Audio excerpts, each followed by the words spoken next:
With Bowser in the party, the three heroes made a most unlikely trio. Peach attempted to explain the quest to Bowser, but it made him grunt in confusion. As Mario walked ahead, he spotted something that made him briefly stop and stare. "What is it, Mario?" asked Peach as she turned to see the blue expanse ahead. The great glittering waves of the tile pool stretched as far as she could see. Fort Francis was somewhere across the water. Chapter 3-2 Bloops, Ahoy! I am the Pirate King, and it is a glorious thing to be the Pirate King. Alright, so... Oh, right, intro. Hey everybody, it's Garrett, and welcome back to Let's Play Super Paper Mario. In the previous episode, Bowser joined the party. And that's pretty awesome, because I always liked Bowser. He's one of my favorite Mario characters of all time. He's one of my favorite villains in general. He's just such a fun character, and it was a sin that Sticker Star made him not talk. So, anyway, enough Sticker Star bashing, because we have a whole stream on the collab channel for that. We'll be going over this way. There's some more happy flowers right there. Happy flowers come from California. Real California cheese. Does anybody else remember that commercial? I don't know if they're still airing or anything like that, but there's this one cheese commercial that comes to mind every now and then, where it's all like happy cows come from California. Real California cheese. Alright, so this right here, we, for whatever reason, can't go through there in 3D, but we can continue on over here. They probably did that because the camera would probably look all weird trying to go through here in 3D, like it is right now. But now we're going over here. We have these square peg thingies that we can't exactly do anything with right now, but I'm sure we'll figure it out in due time. Now, one thing that I gotta say, I've praised the game design in the Super Mario a lot throughout this Let's Play. This is one where I'd say the game design is a little bit iffy, though, because we just got a new party member, so he's probably going to be the one that we want to use the most. And it just seems a little weird that he appears at the very end of the previous chapter, and we don't really get a whole lot of time to use him that much. So the first chapter that we get to use him in is this one, which is mostly underwater, in very tight, compact areas that we really can't do anything with. So I just find it a little bit weird that they did that, so I'm honestly not that big of a fan of that. But Bowser, let's probably explain how it works, actually. He is definitely the biggest of the characters, so he's definitely going to have the biggest hitbox, so he might not always be the best for combat. But his fire ability is awesome. He's able to breathe fire endlessly, which is really cool. It does make him not able to move until you stop breathing fire again, which isn't always the most pleasant experience in the world. But I guess that's the reason why they had his first big level in an underwater one, so that we could have him breathe fire like this and continuously attack. So let's go over here. We can take care of you. Take care of you. I'm going to save the one down there for last because I'm pretty curious about something. Bowser is usually... Yay! Level up! Bowser is usually the one who defeats the last enemy in this level, in this area. So I'm going to see what happens if we do this with Peach, because I want to see something interesting in this place. Swimming in a dress would probably be very, very difficult.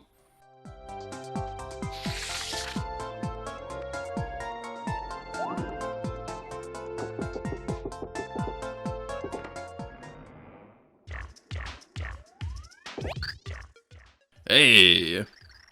In case you ain't heard, I throw a lot of girth around these parts. And I'm gonna check you out to make sure you got the weight to hang with me. Alright, let's start by checking that face of yours. Look at those big eyes. You make my girthy heart flutter, girl. Those eyes of yours have got some heavy to them. You get 70 girth points. Alright, I gotta check out the girthiness of those clothes of yours. A pink dress? It takes guts to wear that here. Bam, that's 100 girth points. Girth check on the body coming up. That's where the real heavy comes from. This is a very mean thing to say to a lady. Unbelievable. You might be a slender thing, but you get a beefy spirit, girl.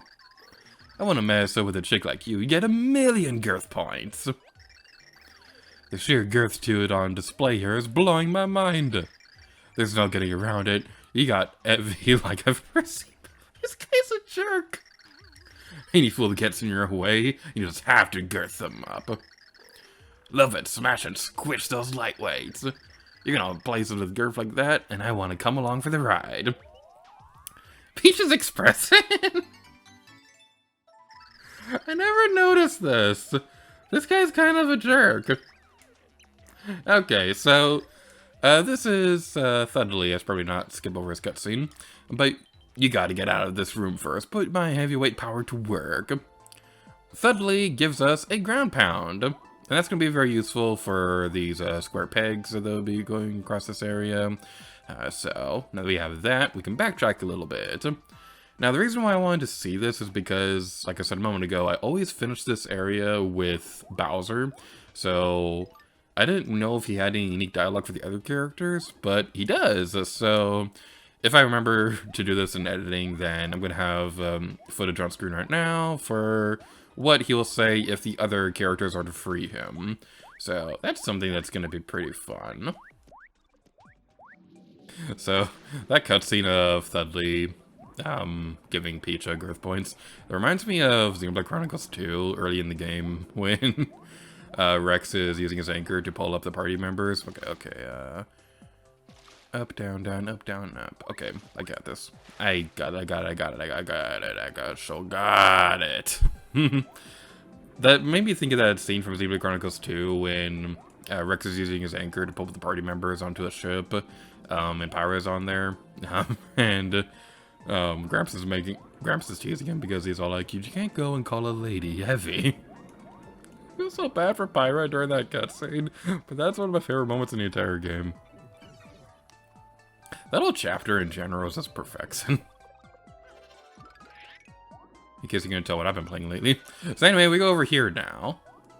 So I believe it was 2 down over here. Get away from me, fishy! Stupid fishy. And it's the middle one right here. Yeah, we did it.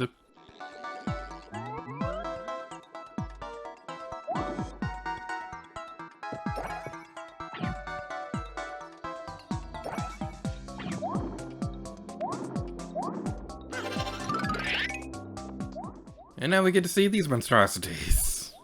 I don't like the design of these enemies right here. These guys were basically like Five Nights at Freddy's animatronics before Five Nights animatronics were Five Nights animatronics. They just look so creepy. Anyway, we go over here. I love the pixelated ship ruins in the background. I haven't praised the level design of this world yet, but I really do like it. It's so cool. Bloop. What you call me?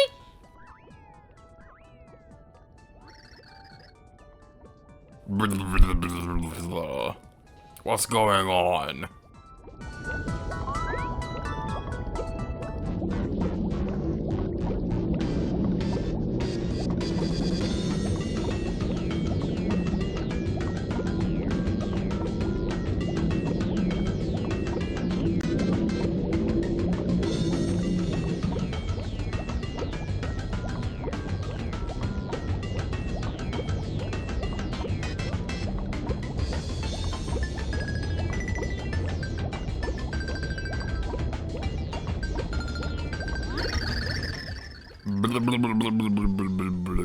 Hey, land freaks, how'd you like a tentacle sandwich?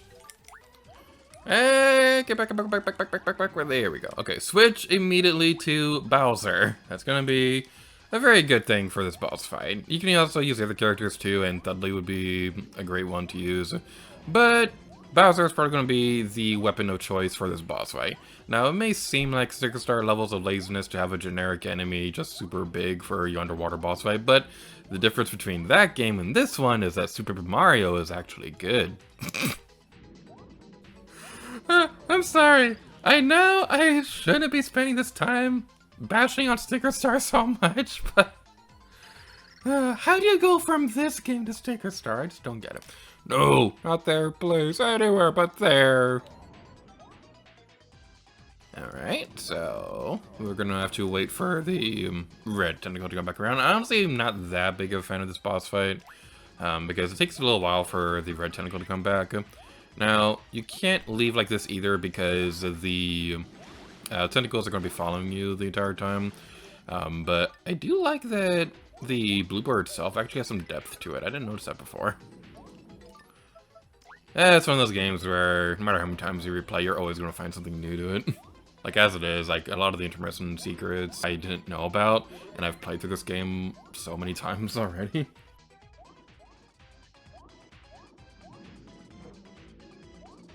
Come on! Yeah!